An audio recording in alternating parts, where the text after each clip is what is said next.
Yes, we're back. Ready? Yeah, that would be. I did bring my stuff to the but it was like business hours. Okay, can you all hear me? That's fine? Okay.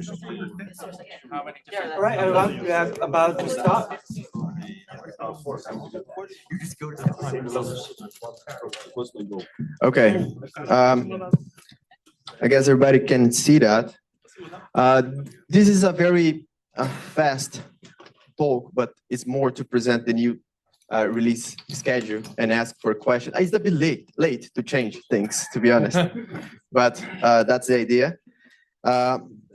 We are going to present the new Node.js release schedule. We are shifting from 2 major releases per year to 1.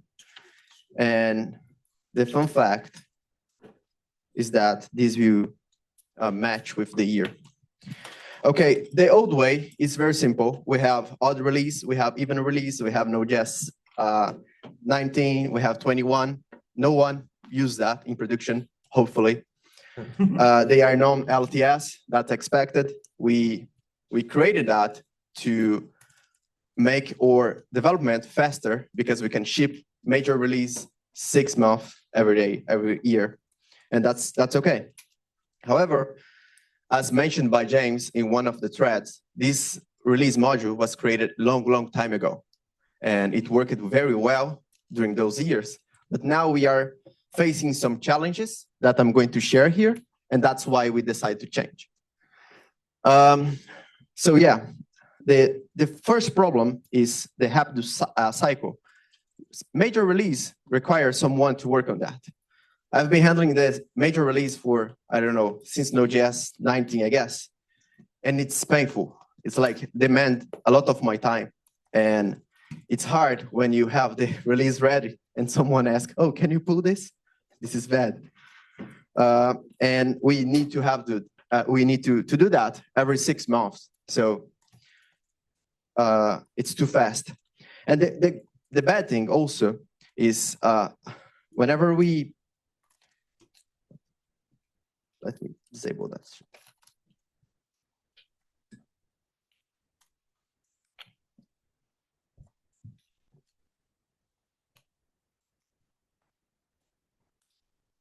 Okay, so whenever we release a new version of Node.js, you can go to the LinkedIn comments or tweet or X.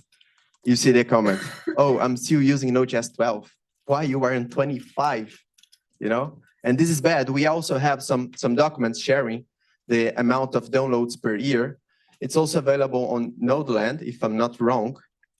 If you go there, you see that a lot of people are still using Node.js 14, 16, and this is bad. We have created different ways to tell users to upgrade their versions, but none of them work because Node.js works well even if you are in an end-of-life version. So the new change is we are doing an annual cadence. So starting with Node.js 27, I'm about to release Node.js 26. It goes the usual way. With Node.js 27, it will be the first LTS version from that new release schedule. We will release that on April, and we will have the LTS transition on October, okay? So if you have any question on that process, please raise the hand. So instead of 2 majors per year, we have just 1. We have a constant schedule, so every year, every release, 1 release per year, LTS in the end of the year, that's all, okay? The good thing is also when we are handling 2 major releases per year, it means that at some point, we will do a security release. And when we do a security release, it doesn't matter if that release line is LTS or not. We need to ship the security patches to it. So it means that someone open a security report, we need to fix that on Node.js 25, 24, 20, and the other current line that is active. So with this new schedule, we'll have only 3 active release lines maximum, if we are not wrong. And as I said, the fun fact, the release will now match the year. If you are on Node.js on 2027, you can use Node.js 27, and that's it.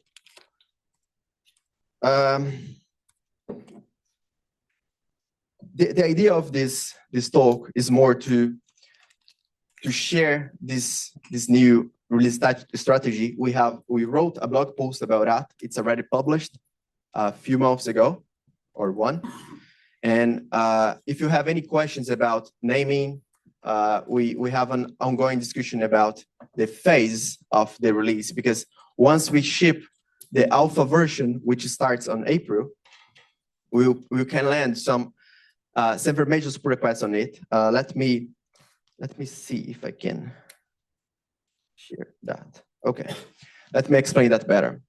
In April, we'll have Node.js 27. We'll have the alpha version of Node.js 27, which means that before we are going to release Node.js 27, and that's all. We want to release several majors on that on that release line. Now we can ship several majors in that alpha version. So alpha major, several majors can ship until the first release official from 27, and this is the major difference, and this is what makes us available to do only 3 active release lines per year.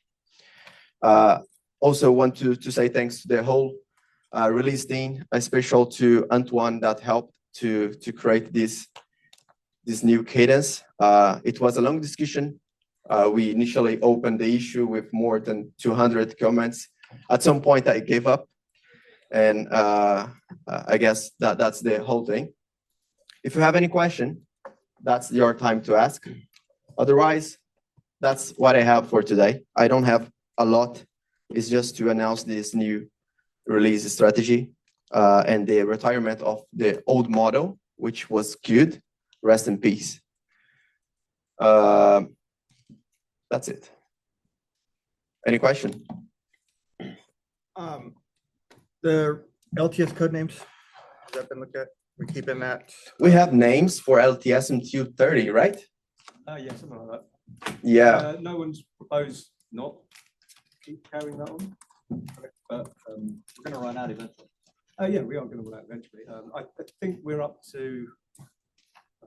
I think we stopped at some tricky letter that didn't have an obvious candidate. How are we sharing these updates to the community? Like, because I think it's significant enough that people will get confused when we jump from, I mean, technically speaking, we are very close, to the number 37, but like, what are strategies to communicate this to people and enterprises that are using Node, or just like blog posts and that's it? The LTS cadence will be the same. I guess nothing will change to the company. The only thing is that people that don't read the blog post, they will skip 27. But then when they note that we didn't release 28 in 2027, they will note, okay, this is now LTS. I can use that. I guess it's more just giving time to people. Imagine that I know that Node Core and other places we have a lot of. Oh, hello there. Sorry. We have a lot of fancy tech, or let's say legacy code that will check. Imagine if the version is odd number, that means non-LTS, and if it's not, then LTS. I can imagine that other people probably in their businesses do something similar. One thing is that whenever we release an LTS release line, we do a code name for that. So 27 will have a code name, so they can find by that. I mean, yeah, there are some cases where. But the code name will happen once it enters LTS. Yes, that's correct. I think it's on the process release object. Yeah. No, yeah. Yes, I mean, that's what people should be using, rather than the version. So. I can see issues happening. Okay, let's keep it at that. Yes, we have shared most of that on May 10. And the phase is this one. I'm going to share more details about why security was very important to the change of this release schedule in the security session. I don't want to give spoilers here because I don't have many slides prepared, but this is a graph where it's the amount of reports we have per year and the resolution time between each year. So you can see that in 2021 we got this is the resolution. This one. This is the amount of submissions we got per year, and this is April 2024. We got 20 submissions of reports per month. Then it got increased, and then some AI release happened. And now we have only this year, I collect this data for April. From day 1 to day 6, we received 16 submissions in 5 days, which is the whole month of April last year. Which means that most of them are really vulnerabilities that could be found by LLMs, which is totally fine, totally acceptable. They found vulnerabilities, we can fix that.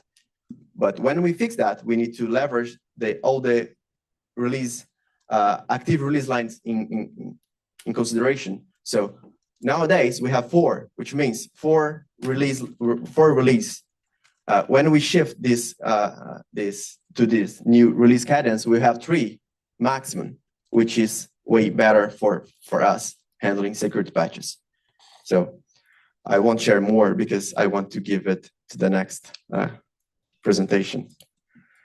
I guess that's it. Any other question? I would like to follow up on the cloud race because I think the most part of the community today really just think the odd numbers in versions are not the version they want use. So I think maybe this can be a good opportunity to promote this big change and make the community really learn that, okay, now you can use the odd versions as well. And because like we're not releasing 2 per anymore. So if the user not start to use the odd numbers, you'll be a feedback like you took more time to receive it because users not using, and you took 1 year to discover some issues or opportunities to improve something. And at the same time, looks like to me a great opportunity to, okay, know this change in some way and share it more with the community. The blog is a good thing, of course, but the most part of the community not go there. Like we need maybe create a plan and an initiative to use the social medias and or like to try to share this information and like do a big release or something to make it more and more clear to the entire community. Yeah, definitely that makes sense. The blog post, they just some of them see the LinkedIn and X, they are more prone to be shared. We shared that on X. We spoke to Kylie with Robin. We shared, we got positive feedback. For the first time, I didn't see any negative feedback in the comments. It was great.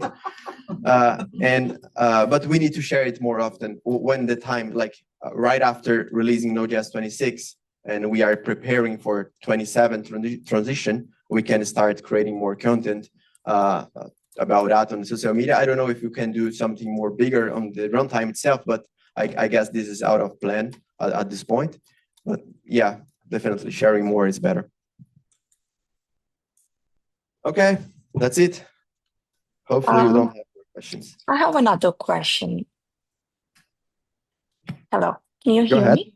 Yes. Yeah, so with the move to this annual major releases, so the alpha phase will include both alpha and potentially the RC pre-releases, right? Has the release team settled on whether to rename the phase, alpha phase to something else like preview to cause less confusion between alpha and RC? Okay, you are talking about the phase name changing from alpha to release candidates. I mean, during the alpha phase, it would have alpha and RC, right? Instead, renaming alpha to preview or something else. Because alpha would technically support breaking changes, whereas RC doesn't, right? So. Yes, that's correct. I don't know exactly if I get your question, that's about naming or about how we are About shipping. it's more about naming, I would say. Okay, so we have an open issue about the naming. One of the suggestions was preview, another one was release candidate. We don't have like good a good answer for that yet. We didn't find any better suggestion than alpha, to be honest. There's one from Marco, which was to follow the Ubuntu one, but we discussed in the last release agenda, and we thought that it might not be better than alpha at this point. Got it. Thank you. Okay, now I can see your comment on the.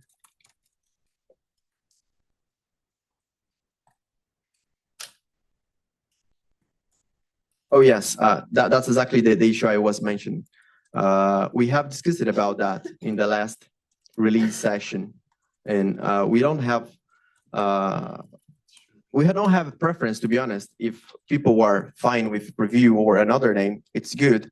We just felt that alpha seems to match more exactly the phase we are, where we can land several majors on that period. If we change that release candidates can't change whenever. We can only change the dot number after the RC and for instance, when we release 27.0.1.RC1, which is the release candidate number 1, it means that there are a set of commits on it. But it also says that there's no more several majors on it, okay? But that's not true. When we are in alpha phase, we can also land several majors on that part. Antoine? I would add to that we don't really do that because RC, for example, for 24, I think we took a long time to get the active date. So the RC had several major commits in it. In the December spec, it says nothing about the name of the pre-release or if a name implies no Semper major. Just alpha is a usual convention, but we could use something else. We could come up with our own pre-release name, or like have a Semper. Like maybe we also want to mark the Semverness of the alpha major, the alpha releases somehow, but it's I guess up for discussion, and it doesn't really change the release schedule. Is my point.